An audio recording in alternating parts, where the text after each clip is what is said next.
Hello students, हम लोग आज आवर्त सारणी की तीसरी क्लास स्टार्ट करने के लिए जा रहे हैं। पिछली क्लास के अंदर हमने मेंडलीव के तक पहुंच चुके थे कि मेंडलीव जिसे फादर ऑफ पीरियोडिक टेबल कहते हैं, उसी ने ही सबसे ज़्यादा प्रयास किए थे तत्वों को खोजने और सारणीबद्ध व्यवस्था देने पर। तो मैं आपको मेंडलीव की पीरियोडिक टेबल के अंदर क्या बता रहा था वो आप शुरू कर देते हैं। Mendeleev periodic table. तो मैंने आपको पहली बात तो ये बताई थी कि मेंडलीव के अंदर मेंडलीव की पीरियोडिक टेबल में टोटल हॉरिजेंटल लाइन यानी वर्ग जिन्हें हम कहते हैं, टोटल वर्ग कितने थे?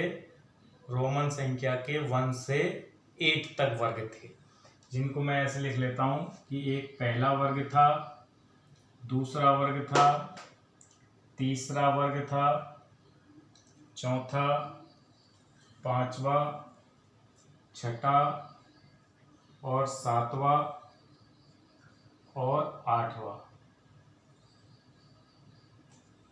ये वर्ग थे मेंडलीव टेबल में। एक वर्ग अक्रिय गैसों की खोज हो जाने के बाद में जोड़ा गया, जिसे या तो हम शून्य वर्ग कह सकते हैं या फिर इधर नाइन्थ वर्ग कह सकते हैं। तो ये मैंने क्लियर कर दिया था पिछली बार कि मेंडलीव की टेबल में तो ओरिजिनल टेबल के अंदर तो 8 ही वर्ग थे, लेकिन एक वर्ग बाद में जोड़ा गया जिसे शून्य वर्ग भी कह सकते हैं या फिर नाइन्थ वर्ग कह सकते हैं। ठीक है, तो वो आपने क्लियर कर लिया था। इसी तरह से ये हॉरिजेंटल वर्ग थे, ठीक है, ऐसे वर्ग थे। हॉरिजेंटल लाइन भी बोल सकते हैं इनको। मेंडलीव ने इनको कहा था ऊर्ध्वाधर स्तंभ, ठीक है, ऊर्ध्वाधर स्तंभ बढ़ना कहा था उसने, ऐसे। ओके, अब ऐसे क्षैतिज पंक्तियां थी। क्षैतिज पंक्तियां टोटल कितनी थी? तो पहली पंक्ति फर्स्ट कह सकता हूं इसको, first, second, third, fourth, fifth, sixth और 7 पंक्तियां थी। क्षैतिज पंक्तियों को मेंडलीव ने क्या नाम दिया था? आवर्त। तो अगर आपसे पूछे मेंडलीव की आवर्त सारणी के अंदर टोटल कितनी पंक्तियां थी या आवर्त थे, तो आप बोलोगे टोटल 7 आवर्त थे, ठीक है, जिन्हें हम आवर्त नाम देते हैं। फिर आपको मैंने ये भी बताया था कि प्रत्येक वर्ग को उपवर्ग में विभक्त किया गया था मेंडलीव के द्वारा। तो ये हो गया फर्स्ट ए और ये हो गया फर्स्ट बी। ऐसे ये सेकंड, इसको भी उपवर्ग में विभक्त कर लेते हैं। तो ये हो गया फर्स्ट सेकंड ए और सेकंड बी। थर्ड वर्ग को भी उपवर्ग में विभक्त किया गया था, तो ये हो गया थर्ड ए, थर्ड बी। ऐसे ये भी उपवर्ग में विभक्त किया गया था, ये हो गया फोर्थ ए, फोर्थ बी।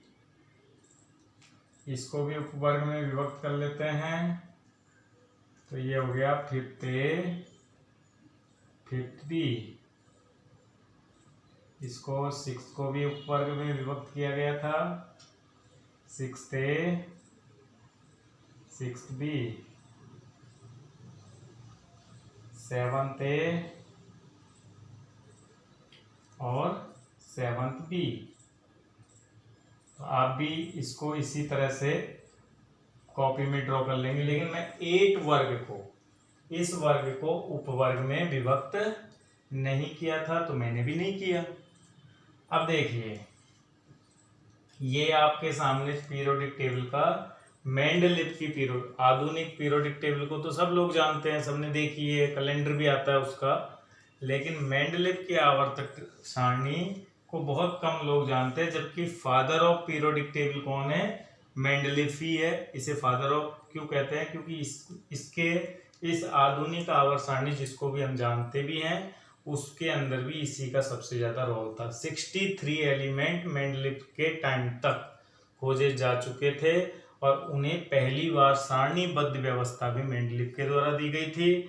और मेंडलीव ने तत्वों को के भौतिक और रासायनिक गुणों को परमाणु भार के बढ़ते क्रम में जमाया था। यानी मेंडलीव का जो सेंटेंस है वो मैंने आपको बता चुका था, एक बार फिर रिपीट कर देता हूं कि तत्वों के भौतिक और रासायनिक गुण परमाणु द्रव्यमान यानी ए के आवर्ती फलन होते हैं। इसका ये मतलब है कि अगर तत्वों को हम बढ़ते हुए परमाणु भार के आधार पर जमाएं तो एक निश्चित समय अंतराल बाद तत्वों के गुणों की पुनरावृत्ति होगी। जैसे देखो, अगर हम सबसे पहला हाइड्रोजन एलिमेंट है, हाइड्रोजन का द्रव्यमान 1 होता है, 1 AMU बोल सकते हैं।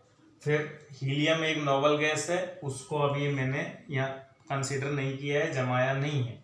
हाइड्रोजन हीलियम के बाद एलिमेंट आता है लिथियम, लिथियम के बाद एलिमेंट आता है जिसको लिखा था बेरिलियम, ये होता है 7, ये होता है 8। फिर आता है बोरॉन, कार्बन, अभी मैं ए में जमा रहा हूँ क्योंकि बी में अभी एलिमेंट नहीं है। फिर होता है 5th में कार्बन, नाइट्रोजन, ऑक्सीजन और फ्लोरीन। ठीक है। फिर अब देखो, लिथियम के बाद नीचे सोडियम को क्यों जमाया?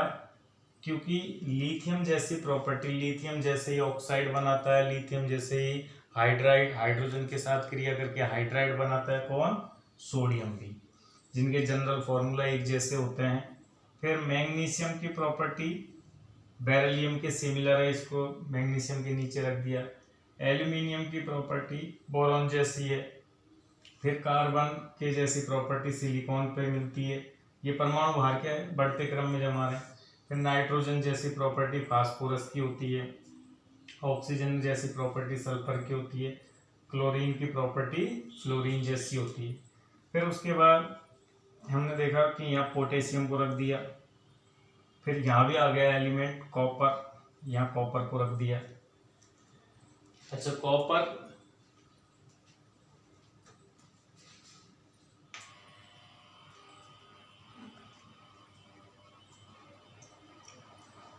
को रखने के पीछे क्या रीजन था?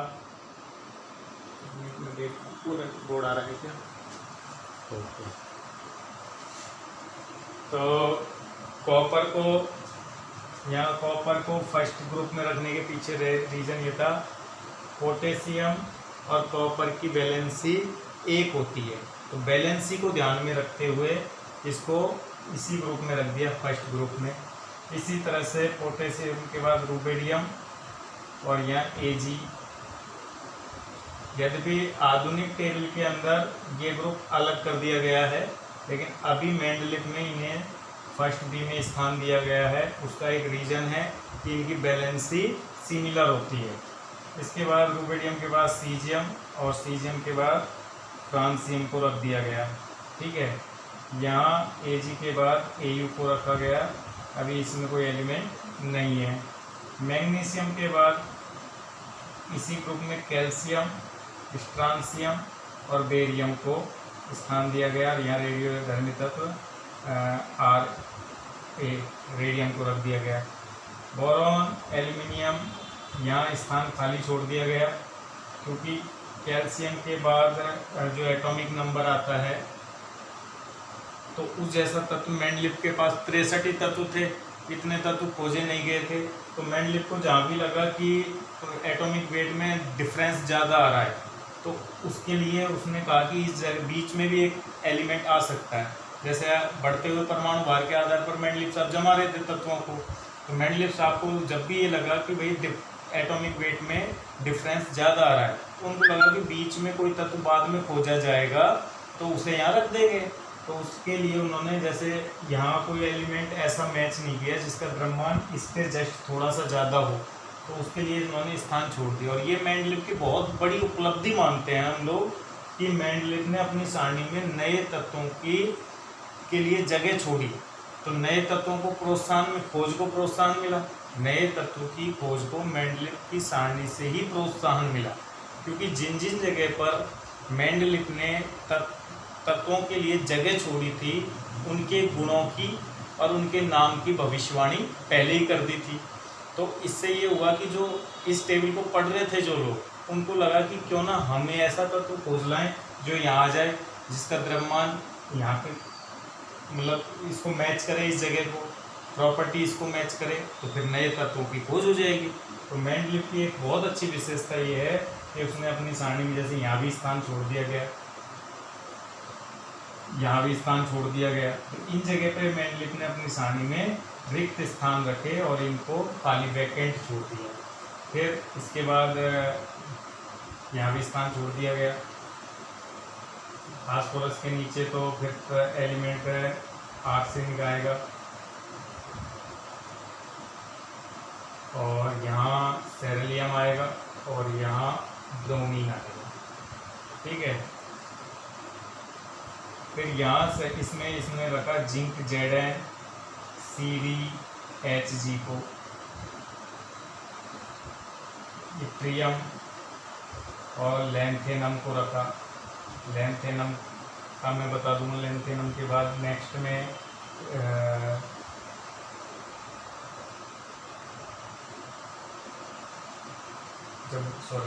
इट्रियम और लैंथेनम यहाँ आएगा, Y और La, इसमें आएगा इंडेनियम और टेरिलियम, ठीक है, जर्मेनियम और कार्बन सिलिकॉन, जर्मेनियम ही आएगा, जर्मेनियम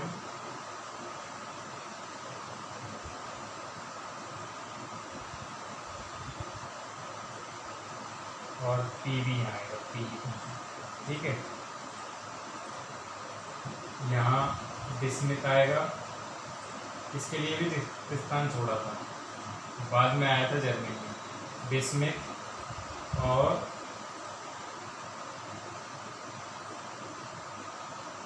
पहले एंटीमनी और फिर बिस्मिथ, ठीक है। ऐसे टेबल मेंडलीव की थी। अच्छा, अब मैं आपको ये बता देता हूँ, जैसे और भी तो एलिमेंट अभी जमा लेते हैं हम। फिर इसके अंदर आएगा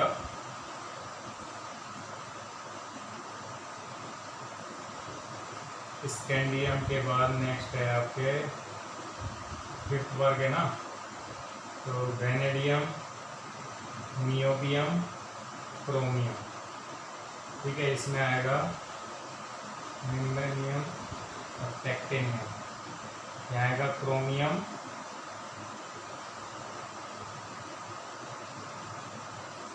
मोनेब्रिलम, टंगस्टन, और यहाँ के लिए फिर स्थान छोड़ा था, रिक्त छोड़ दिया था, आरबी, आरयू और ओएस, ठीक है। ये एलिमेंट थे और 8th ग्रुप में पूरे टोटल एलिमेंट अलग से रखे गए हैं, वो मैं आपको बता दूंगा, ठीक है। तो अभी जो मेंडलीव की टेबल थी उसको हम स्टडी करें तो ये सबसे महत्वपूर्ण बात यहाँ निकल के आती है कि ये रिक्त स्थान क्यों छोड़े गए। तो मैंने क्यों छोड़े गए का तो रीज़न आपको बता दिया कि भाई मेंडलीव ने अपनी टेबल में इसलिए स्थान छोड़े क्योंकि इस जगह के में एटॉमिक वेट में बहुत ज़्यादा डिफरेंस था, यानी इस एलिमेंट के बाद इस एलिमेंट के वेट ज़्यादा थे। तो बढ़ते हुए परमाणु भार को आधार बना रहा है ना मेंडलीव, तो बढ़ते हुए परमाणु भार को अगर आधार बना रहा है तो यहाँ गैप ज़्यादा आया परमाणु भार में, तो उसके लिए रिक्त स्थान छोड़ दीजिए। अब हम ये भी जानते हैं कि एक ही वर्ग के तत्वों के गुण समान होते हैं, तो अब इसमें जो आएगा उसके गुण किसके जैसे होंगे, इस वर्ग जैसे होंगे। तो गुणों की भविष्यवाणी इस आधार पर मेंडलीव ने पहले ही कर दी। और नाम की भी भविष्यवाणी की। तो नाम की क्या भविष्यवाणी मेंडलीफ साहब ने कर दी कि एक तो नाम की है कि इस जगह पर ए का एल्यूमिनियम नाम दे दिया, इस तत्व को क्या नाम दे दिया, ए का एल्यूमिनियम। तो वो किस आधार पर दे दिया कि एल्यूमिनियम के समान गुणों वाला, इस आधार पर नाम दे दिया। इस जगह पे एलिमेंट को नाम दे दिया ए का, और बाद में ये तत्व गैलियम के नाम से खोजा गया जिसकी प्रॉपर्टी वास्तव में एल्यूमिनियम के सिमिलर थी। तो कौन से तत्व के लिए रिक्त स्थान छोड़ा, एल्यूमिनियम के नीचे आने वाले तत्व की मेंडलीफ ने क्या नाम दिया, तो पहला ए का एल्यूमिनियम नाम दिया। ए का एल्यूमिनियम मेंडलीफ ने किस तत्व के लिए नाम दिया, तो गैलियम के लिए नाम दिया। ए का बोरॉन, इस जगह के तत्व को नाम दिया ए का बोरॉन, जो बाद में खोज के सामने आया स्कैंडियम। तो यहाँ दो क्वेश्चन बनते हैं कि ए का बोरॉन किस तत्व के लिए मेंडलीफ ने नाम दिया गया, तो स्कैंडियम के लिए नाम दिया गया। स्कैंडियम कौन से एक या ए का बोरॉन सिलिकॉन को मेंडलीफ ने क्या कहा, सॉरी स्कैंडियम को मेंडलीफ साहब ने क्या नाम दिया, तो ए का बोरॉन नाम दिया। सिलिकॉन के नीचे आने वाले तत्व के लिए मेंडलीफ ने क्या नाम दिया, तो सिलिकॉन के नीचे आने वाले तत्व को ए का सिलिकॉन नाम दिया गया, ठीक है। और इस तत्व के बाद में खोज होने के बाद ये तत्व बना जर्मेनियम, ए का जर्मेनियम इसका नाम आया। तो ऐसे ये बातें आपसे ऐसे यहाँ छोड़ा था, तो इसके लिए टेक्सेनियम, सॉरी यहाँ तो मैंगनीज आएगा और यहाँ छोड़ा था तो वो आएगा टेक्सेनियम TC। तो इसका नाम क्या दिया मेंडलीफ ने, इसका नाम दिया था ए का मैंगनीज। क्यों, किसके लिए नाम दिया था ए का मैंगनीज, टेक्सेनियम के लिए नाम दिया था, ठीक बात। अब इन आवर्तों के अंदर 8 ग्रुप जो है उसके अंदर फेरस, कोबाल्ट, निकेल एक साथ में 3 को रख रहा हूँ, फिर इनके नीचे के जो ग्रुप के तत्व है वो इनके नीचे आ जाएंगे। तो यानी 8वें वर्ग में 9 तत्वों को एक साथ रखा गया, उपवर्ग में इन्हें विभक्त नहीं किया गया, क्लियर बात।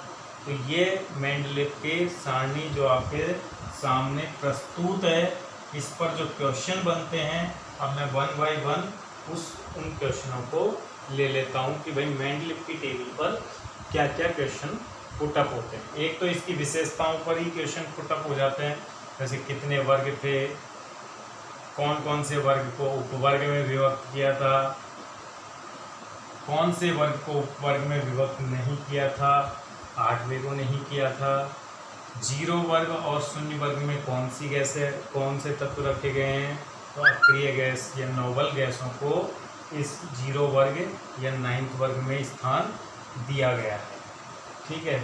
एक कितने तत्वों के लिए मेंडलीफ ने स्थान रिक्त रखे थे, उनके नाम क्या है और भविष्य में उनके नाम अब क्या है, तो ये भी आपसे क्वेश्चन पुटअप होते हैं। फिर आवर्त पे क्वेश्चन बनते हैं कि भाई मेंडलीफ की सारणी में कितने आवर्त थे, तो 7 आवर्त मेंडलीफ की सारणी में रखे गए हैं। किस आवर्त को क्या नाम दिया गया था, तो वो भी अब मैं आपको बता देता हूँ कि 7 आवर्तों में कितने एलिमेंट्स हैं और उन्हें क्या नाम मेंडलीफ के द्वारा दिए गए। वो आधुनिक में भी आ जाएगी ये बात कि आधुनिक में हम तो देखो पहले आवर्त को अति लघु आवर्त का, अति लघु आवर्त नाम दिया है क्योंकि इसमें सबसे कम तत्व है। दूसरे और तीसरे आवर्त को कॉमनली नाम दिया गया है लघु आवर्त।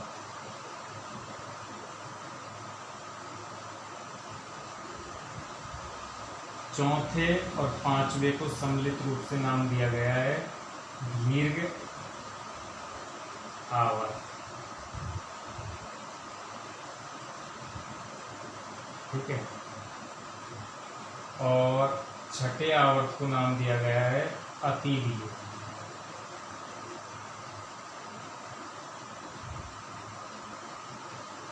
आवर्त ऐसे सातवें आवर्त को नाम दिया गया है अपूर्ण आवर्त। तो ये मेंडलीव की आवर्त सारणी के अंदर आवर्तों के बारे में जानकारियां थी कि 7 आवर्त है जिनके नए नए क्या नाम है, तो ये इनके नाम है, आपको याद रखना है, ठीक है। अब नेक्स्ट आ जाते हैं हम कि मेंडलीव की आवर्त सारणी की अच्छाइयाँ क्या थी, कि अच्छाइयाँ क्या थी।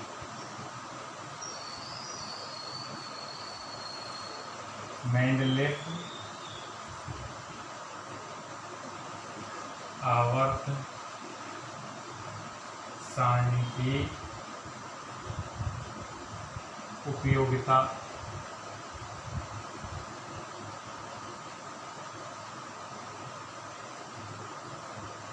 तो पहला ही तो ये थी कि भाई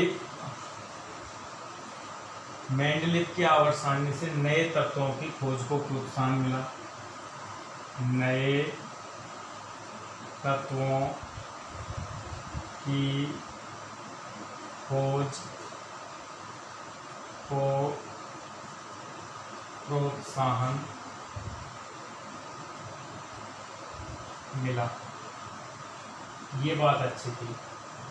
इसका अगर आपसे इसका पूरा कि मेंडलीव की आवर्त सारणी से नए तत्वों की खोज को प्रोत्साहन कैसे मिला, तो आप इसमें वही बात बोल दोगे कि मेंडलीव की आवर्त सारणी में कुछ तत्वों के लिए स्थान रिक्त रखे गए हैं तथा उनके गुणों और नाम की भविष्यवाणी पहले से ही मेंडलीव के द्वारा कर दी गई थी, जिस आधार पर जब तत्व खोजे गए तो वास्तव में उनके गुण वैसे की वैसे पाए गए, उनको जमाने में बिल्कुल दिक्कत नहीं आई, उनको नाम देने में भी बिल्कुल दिक्कत नहीं आई।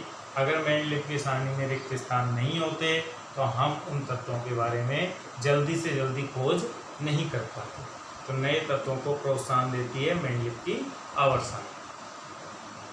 दूसरी जो इसकी उपयोगिता थी, कुछ भाई मेंडलीव ने तत्वों को किसके आधार पर व्यवस्थित किया, मेंडलीव ने तत्वों को परमाणु भार के आधार पर व्यवस्थित किया। अब मेंडलीव के सामने ये समस्या आई कि कुछ तत्वों के गुण तो अलग वर्ग से मैच कर रहे हैं और वो अलग जगह पे रहा है, तो फिर मेंडलीव ने कहा या तो इसके परमाणु भार में गलती है या इसे इस वर्ग में आना ही नहीं चाहिए। तो क्योंकि ये इसको ज़्यादा बल दिया कि एक ही वर्ग में समान गुण वाले तत्व आने चाहिए, तो फिर उसके परमाणु भार को मेंडलीव ने चेंज कर दिया। तो कुछ तत्वों के पूर्व प्रचलित परमाणु भार गलत थे, लोगों को गलत जानकारियाँ थी। मेंडलीव की सारणी आने के बाद उनके परमाणु भार सही किए गए, जैसे बोरॉन का सही किया गया, यूरेनियम का सही किया गया, ऐसे कुछ तत्वों के परमाणु भार। तो कुछ तत्वों के पूर्व प्रचलित परमाणु भार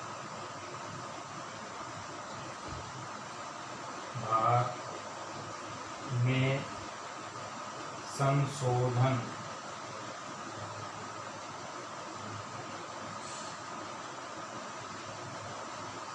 किया गया, जिसमें है जैसे बोरॉन,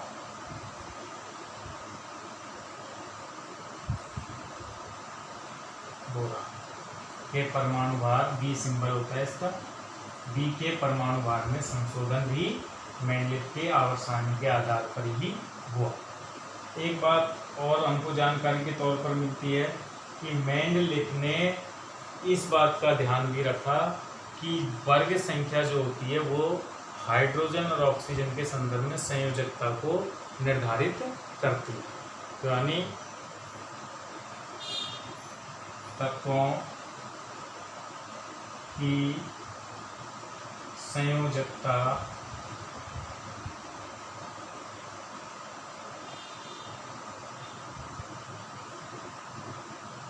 पता लगाने में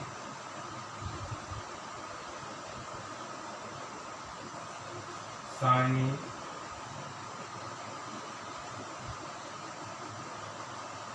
उपयोगी है। ठीक है, यानी जो वर्ग संख्या होती है वही संयोजकता बन जाती है हाइड्रोजन के केस में, ऐसा सारणी से पता लगता है। तो ये मेंडलीव की सारणी की उपयोगिताएं हैं।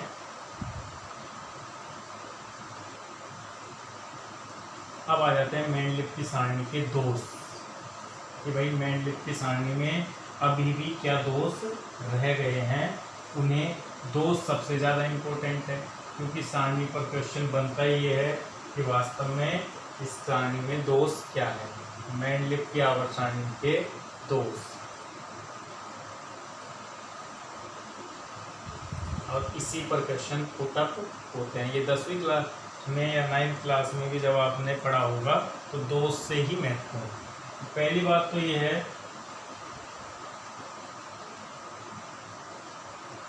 मेंडलीव ने तत्वों के भौतिक एवं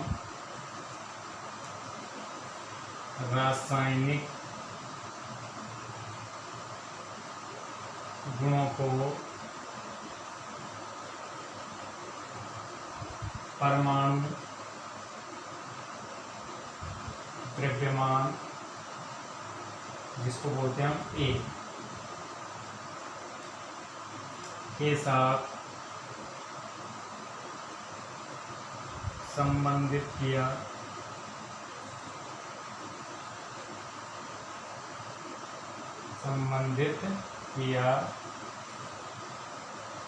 जबकि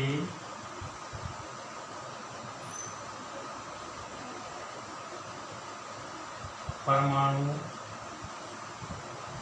क्रमांक ब्रैकेट में जेड तत्वों का अधिक अच्छा मौलिक गुण है। तो परमाणु भार को ना लेके अगर परमाणु क्रमांक जेड को लिया जाता तो फिर वास्तव में अगर मैं कहूँ कि मेंडलीव का नियम क्या है, तत्वों के भौतिक और रासायनिक गुण द्रव्यमान के आवर्ती फलन होते हैं, परमाणु द्रव्यमान के आवर्ती फलन होते हैं। उसकी जगह अगर मेंडलीव यूँ बोल देता ना कि परमाणु क्रमांक की आवर्ती, तो बहुत अच्छी बात हो जाती, क्योंकि वास्तव में हकीकत एक्सपेरिमेंटली ये सिद्ध हुआ है कि परमाणु द्रव्यमान मौलिक गुण नहीं है, बल्कि परमाणु क्रमांक मौलिक गुण है। यानी तत्वों के भौतिक और रासायनिक गुण इस पर निर्भर नहीं करते हैं, बल्कि परमाणु क्रमांक पर निर्भर करते हैं। तो अगर ये बात तो फिर गलत हो गई ना, तो दोष हो गया। ठीक है, अब दूसरी जो कमी है वो है हाइड्रोजन की विवाद इस्पात स्थिति, विवाद स्थिति। तो दूसरी जो कमी है वो है हाइड्रोजन की स्थिति। तो आवर्त सारणी में मेंडलीव की जो आवर्त सारणी है उसमें हाइड्रोजन की स्थिति को स्पष्ट ही नहीं किया मेंडलीव साहब। मेंडलीव साहब ने हाइड्रोजन को कहाँ रखा, वर्ग 1 में हाइड्रोजन को रख दिया, और वर्ग 1 में किसके साथ रख दिया, lithium, sodium, potassium, rubidium, caesium, इनके साथ रख दिया। अब ये तो क्या है, मेटल है यानी धातु है, और ये क्या है, हाइड्रोजन नॉन मेटल है। तो भाई ये तो बात सही नहीं है ना, हाइड्रोजन को पहले वर्ग में रख दिया। कभी यूँ कहता है कि 7वें वर्ग में आएगा, कहाँ आएगा, हाइड्रोजन 7वें वर्ग में आएगा, फ्लोरीन, क्लोरीन, ब्रोमीन और आयोडीन के साथ। तो इनके साथ अगर रखते हैं तो हाइड्रोजन की +1 एक संयोजकता होती है, वो सॉरी इनके साथ रखते हैं तो ये तो मेटल्स जैसे गुण शो करेगी, और हाइड्रोजन अलग है। इनके साथ रखते हैं तो हाइड्रोजन की संयुक्ता +1 होती है और इनकी -1 होती है, तो बात मैच नहीं हो रही। तो यानी हाइड्रोजन वास्तव में हाइड्रोजन को कहाँ रखे, कुछ गुण तो इसके ये मेंडलीव के साथ इसलिए प्रॉब्लम थी क्योंकि हाइड्रोजन के कुछ गुण तो मिलते हैं फर्स्ट वर्ग के साथ और कुछ गुण मिलते हैं हैलोजन के साथ, इसलिए इनको यहाँ भी रखा जा सकता है, यहाँ भी रखा जा सकता है, स्पष्ट है बात। लेकिन मेंडलीव ने इनकी तो कमी तो मेंडलीव की कहलाएगी कि भाई कहाँ रखें, एक स्थिति एक बताओ तो सही। तो मेंडलीव ने हाइड्रोजन की स्थिति को क्लियरली स्पष्ट नहीं किया ये कहाँ आना चाहिए, तो ये कमी हो गई। तीसरी जो समस्या थी मेंडलीव की सारणी की वो थी आइसोटॉप समस्या, समस्थानिकों की स्थिति। समस्थानिक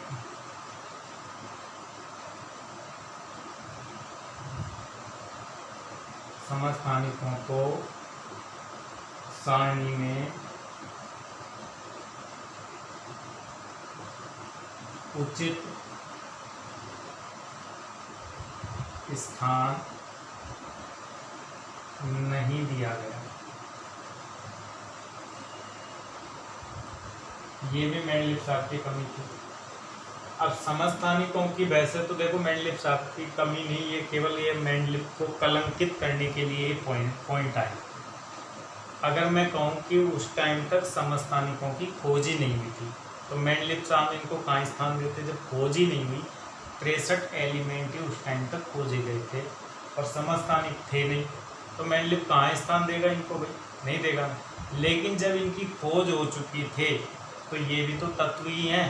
जैसे अब मैं आपको बताऊं कार्बन के 3 समस्थानिक होते हैं, कार्बन 12, कार्बन 13 और कार्बन 14, ठीक है। तो इसका परमाणु भार है 12, इसका है 13 और इसका है 14। और ये तत्व जब अलग अलग मानते हैं अपने आप को कि मेंडलीव ने सारणी किस आधार पर बनाई थी बेटा, सारणी बनाई थी परमाणु भार के बढ़ते क्रम में। अब ये कार्बन के 3 समस्थान तीनों पहुंच गए मेंडलीव की सारणी में स्थान लेने के लिए कि हमको स्थान दो, तो इनको कार्बन को सारणी में तो एक ही स्थान दिया गया है ना, एक स्थान दिया गया। 13 कह रहा है मुझे भी दो, 14 कह रहा है मुझे तो नाइट्रोजन की जगह रखो जहाँ नाइट्रोजन है, क्योंकि नाइट्रोजन का भार भी 14 होता है, वहाँ स्थान दो। तो ये न्याय संगत नहीं है कि एक ही तत्व को अलग अलग स्थान मिले।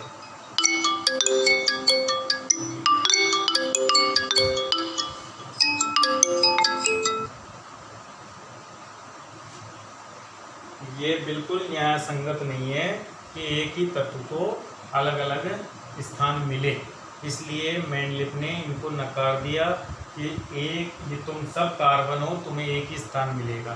तो फिर ये समस्थानिकों ने आवाज़ उठा दी कि हमारे परमाणु भार अलग अलग है, हमें अलग अलग स्थान मिलना चाहिए था, हमें स्थान नहीं दिया गया, इसलिए मेंडलीव की सारणी गलत, तो ये कलंक बन गया। इसी तरह से कुछ और भी कमियां हैं, मैं उनको नेक्स्ट टॉपिक में डिस्कस करूंगा। अभी के लिए आप इतना पढ़िए और पढ़ते रहिए। आप अभी नई क्लास में आए हो तो जब तक ज़्यादा से ज़्यादा जानकारी जुटानी है तो आप लोग किताबों को पढ़ो, फिर उसके बाद मेरा लेक्चर देखेंगे तो आपको बहुत अच्छा मज़ा आएगा, इंटरेस्ट आएगा, पढ़ने में तुम्हारे कसावट आएगी, इंटरेस्ट के साथ पढ़ाई करो।